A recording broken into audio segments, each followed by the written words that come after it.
Donc ça leur permet de faire pipi, d'être tranquille, tout ça, de sortir. Et ensuite, donc je vais aller les nourrir, donc je vais les rentrer un par un pour qu'ils puissent être nourris.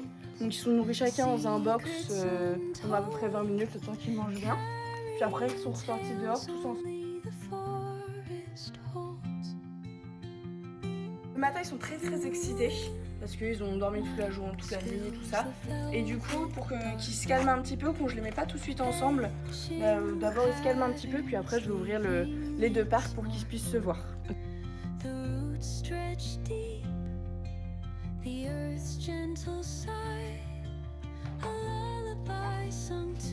La nourriture, ce que je fais, c'est que je demande aux propriétaires d'amener du coup leurs propres croquettes et de bien me dire quelle quantité donner. Donc je prépare mes gamelles avant. Donc ça c'est pour les gamelles du matin. Après je vais les chercher chacun dans leur box, quand ils ont dormi cette nuit, pour qu'ils puissent manger tranquillement.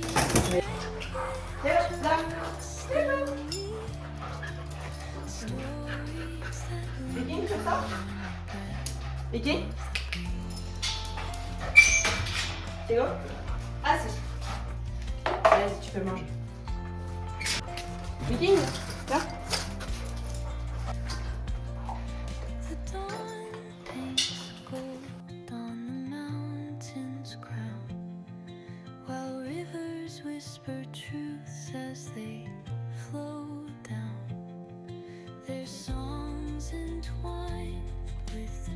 Chaque chien peut ramener sa propre gamelle si elle est différente. Donc, par exemple, ça c'est une gamelle anti-glouton. Oui, chaque chien a sa propre gamelle. Après, si elle est en inox, moi j'ai tout ce qu'il faut en gamelle en inox. Alors oui, tous les matins, je nettoie les box donc au jet d'eau.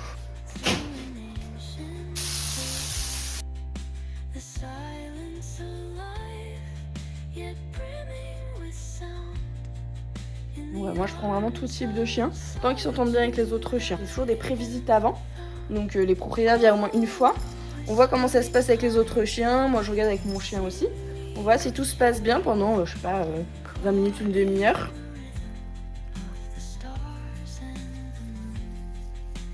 Ça permet aux chiens de pouvoir courir librement, tout en étant sécurisés, et puis surtout pour allaiter, en fait, les lattes ont pas mal d'ombre. Donc c'est très bien pour rafraîchir les chiens, qu'ils ne soient pas trop au soleil. Et du coup ils ont trois parties, ils ont celle-là, celle d'à côté et celle-là. Après ça me permet aussi de les séparer si besoin. Ouais. Je regarde lesquels font les mêmes balades en fait. Il y en a certains qui veulent aller vite, d'autres qui veulent plutôt faire des balades très tranquilles. Du coup là je fais on va dire une balade plutôt sportive, puisque j'emmène des chiens qui ont plutôt envie de bien marcher, courir, tout ça. Donc je regarde, j'en prends jamais plus de 3. Les chiens de berger, c'est vrai qu'ils sont en général plus proches de l'humain. Ils vont rester.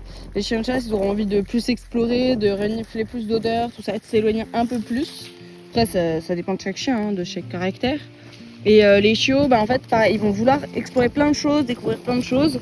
Mais en même temps, ils vont rester très proches de leur propriétaire parce qu'ils vont avoir un peu peur de tout. Donc, faut jamais s'en aller très loin.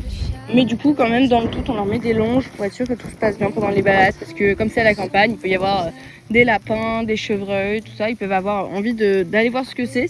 Et pour pas déranger la faune locale.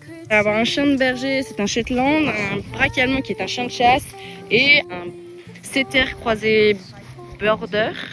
Et lui, il a que 4 mois.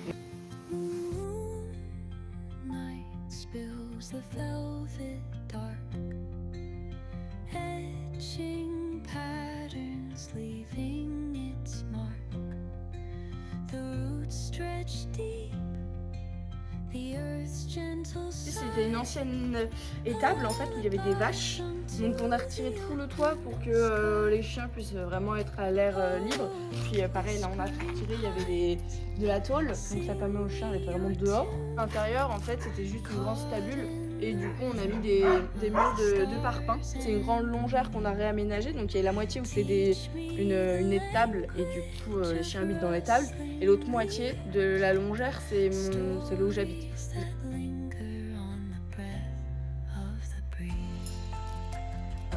Donc là, je fais beaucoup d'administratifs, je réponds à des mails, je fais un programme pour la semaine d'après. Je regarde si les acomptes ont bien été payés. Et puis pendant ce temps-là, en fait, je peux regarder sur la caméra si tout se passe bien pour les chiens qui sont juste à côté. Je les entends, mais je peux quand même avoir un œil sur eux.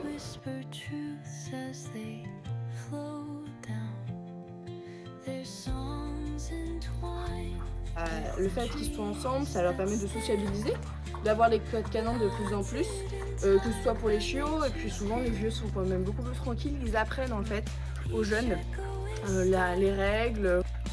C'est vraiment une toute petite pension, ils sont que 8 maximum, hein. Donc ils sont que 2 par box maximum, tout ça c'est vraiment une toute petite pension. Donc, je connais chaque chien. Et grâce aux micros de pierre qui sont là, ça permet à l'intérieur d'avoir quand même une température assez constante, que ce soit l'hiver, donc l'hiver on chauffe, mais l'été, grâce aux murs de pierre, en fait, l'aspect de la chaleur ne rentre vraiment pas.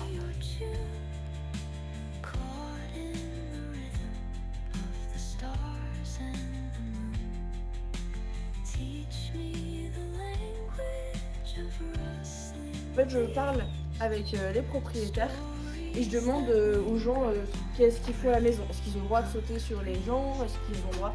Parce que voilà, après je laisse les règles en place. Par exemple, qui est là n'a pas le droit de sauter sur ses propriétaires. Donc moi quand il le fait, je lui dis non. Voilà.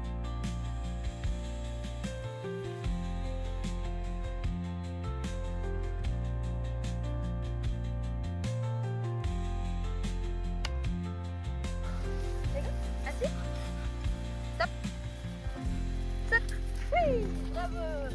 Bravo Titi! Oui, bravo!